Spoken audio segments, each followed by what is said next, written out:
doing the duelist for our lovely WYLL. We are going to be focusing on Warlock and Fighter for maximum amount of attacks per turn using a scimitar.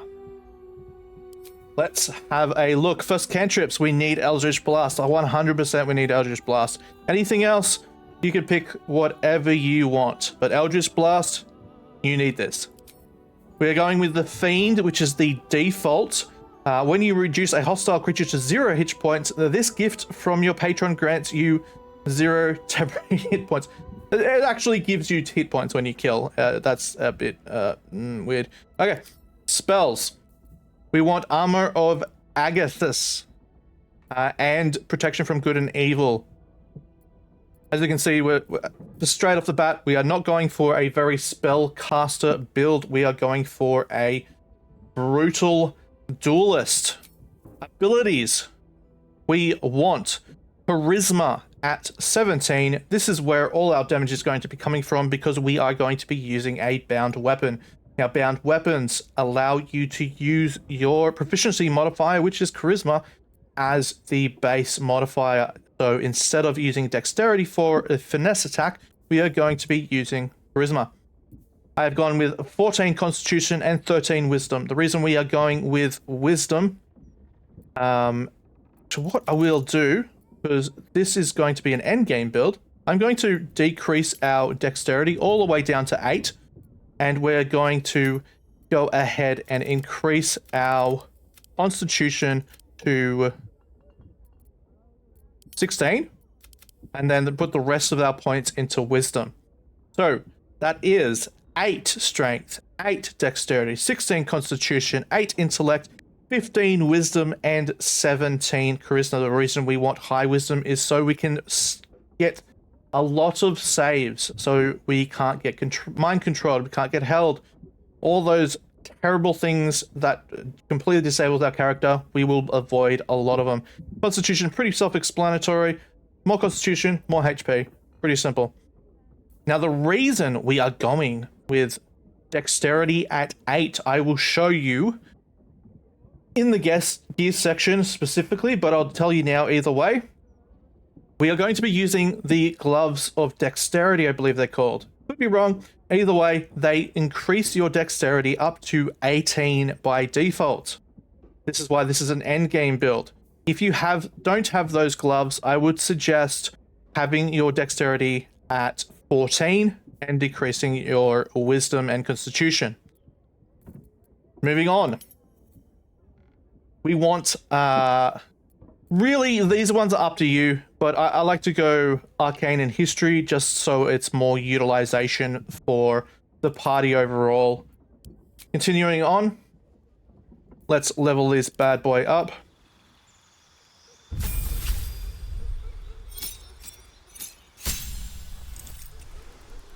First up, we get a Warlock spell slot. We are going to be going with Hellish Rebuke. React to your next attacker with the flames that deal 2 to 25 damage. This is incredible because we're going to be getting attacked a lot, and it just means we can use this spell slot to deal damage as a reaction. Very, very cool. We're going to be using Agonizing Blast. When you cast Eldritch Blast, add your Charisma modifier to the damage it deals. Unless it is affected. And we want Repelling Blast because I cannot tell you how many times I have one-shot enemies by pushing them off cliffs. And this allows us to do that with our spell. Continuing on. We are going to hit Warlock level 3.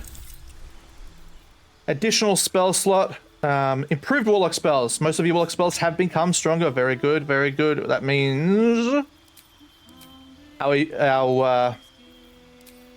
little Eldritch Blast is very, very good now.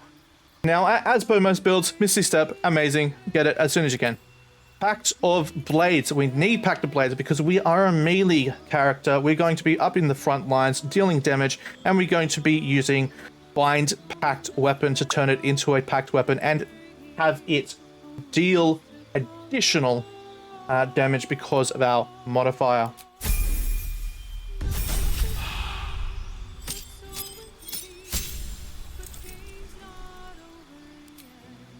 Cantrip, again, doesn't matter. Pick what you want.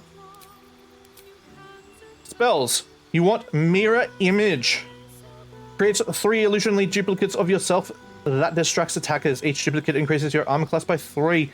This is absolutely incredible. We can get insane armor out of this. To the point where we can't even get hit. Feat. Now, our first feat will be going into abilities. Boom. Abilities. Straight away, we want to increase our charisma to 18, and we may as well increase our wisdom to 16 as well.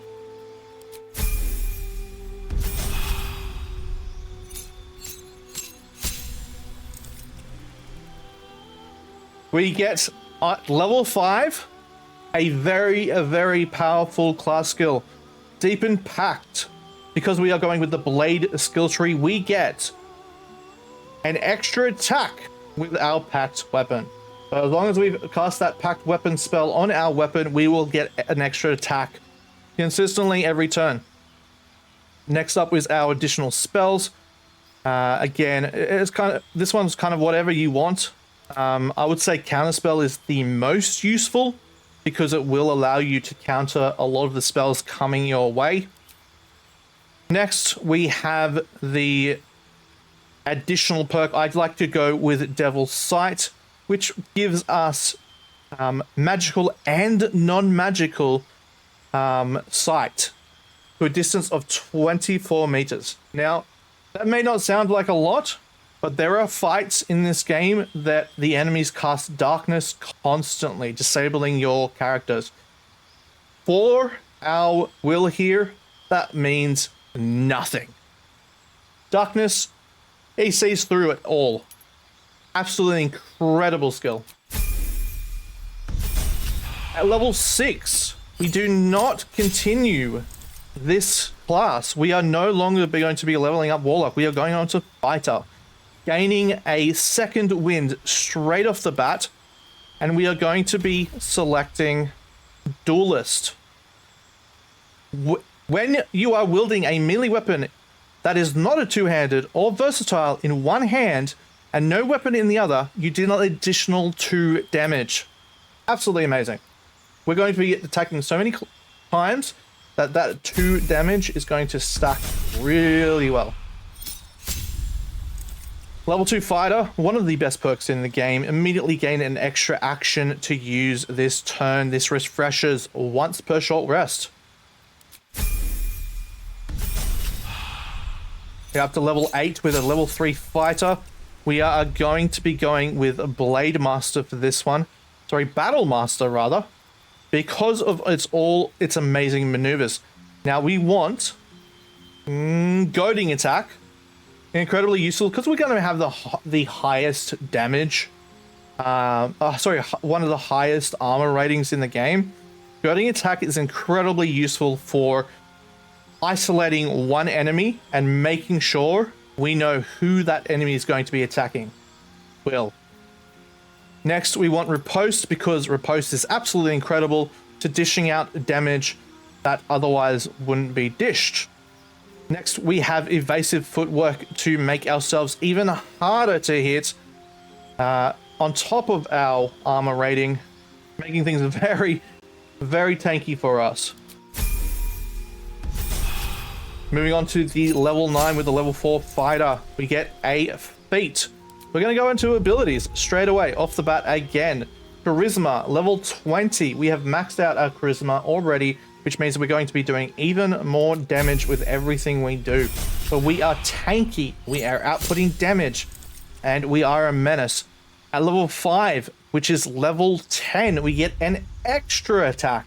Now this does stack with our bound weapons extra attack. So that is 2 extra attacks per turn that we get as the Fighter Warlock. Moving on to level 11, we get another feat. Now this one I like to go with Savage Attacker.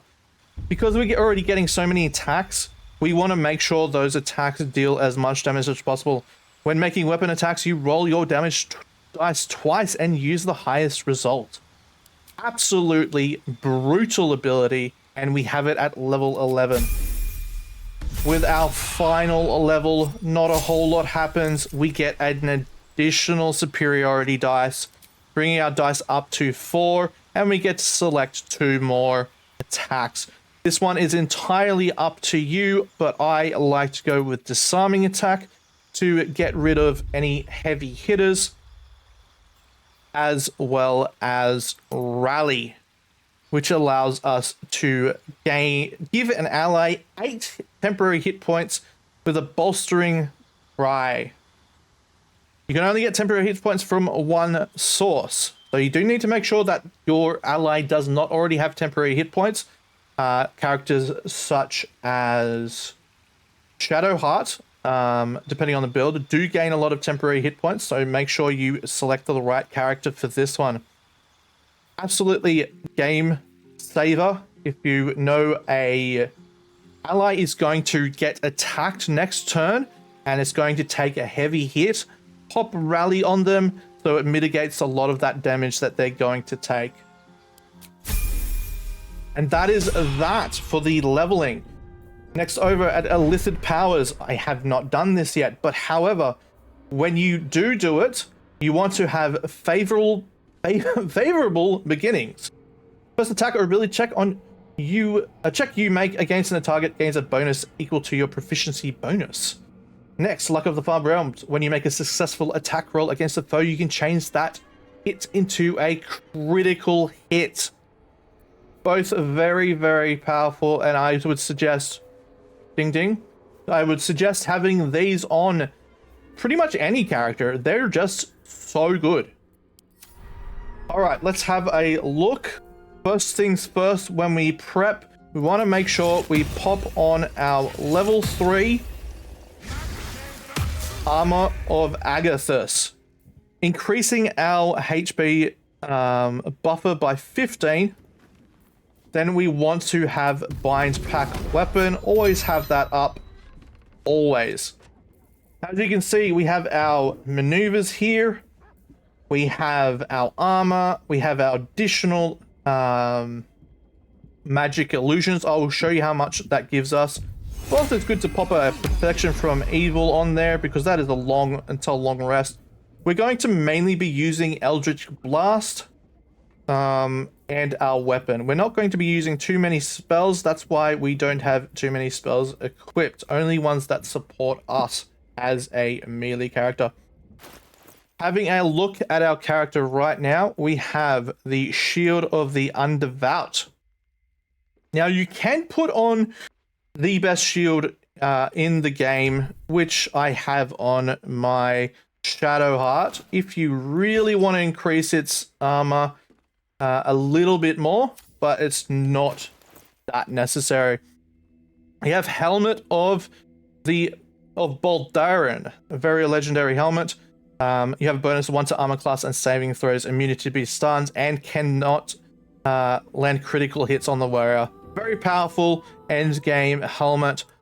We have the Cloak of Protection, which increases our armor and saving throws again. We have Armor of Agility, which uses the Dexterity modifier to increase the armor class of this armor. Now there it is. The most important part of this endgame build is the Gloves of Dexterity. Increases the warrior's dexterity to 18 and gives an additional +1 attack.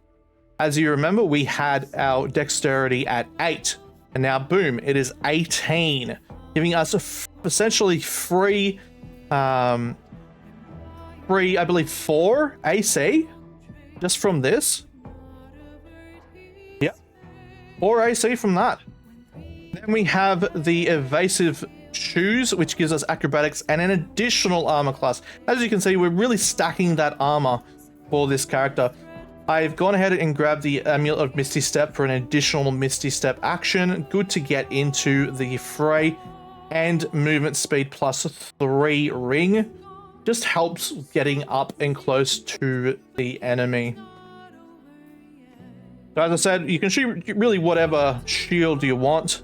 But Victoria's Walking Fortress is the best shield in slot, and the best scimitar, rapier in slot, which is what we're going to be using, is the Duelist Prerogative, which gives us a challenge to duel, which works very similar to the goading attack that we've gone ahead and gotten. Forces the enemy to attack you, which is incredibly good for this build. You can completely isolate an enemy and prevent them from attacking your allies. On top of it, the fact that it deals a lot of damage. Now I'm going to go ahead and cast this to show you just how much AC we can get with this build. Boom. 36 AC. You can see where all the sources are coming from. But this is one of the highest AC that you can get in the game.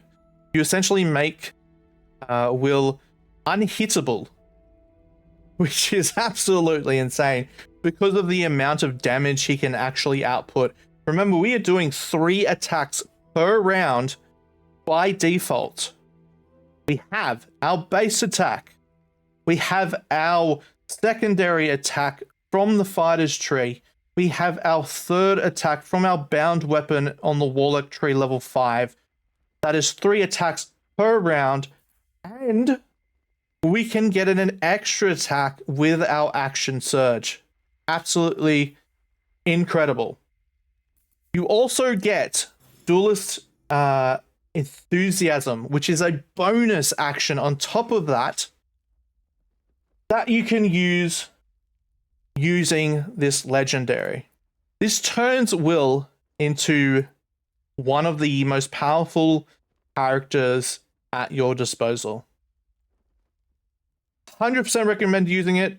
100% recommend using it as a tank. You don't have to use it as a tank. You could just use it as a tanky character, I suppose, because he does output a lot of damage.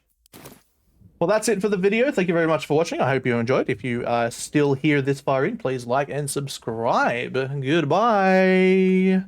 Goodbye. Goodbye. Bye-bye. Bye.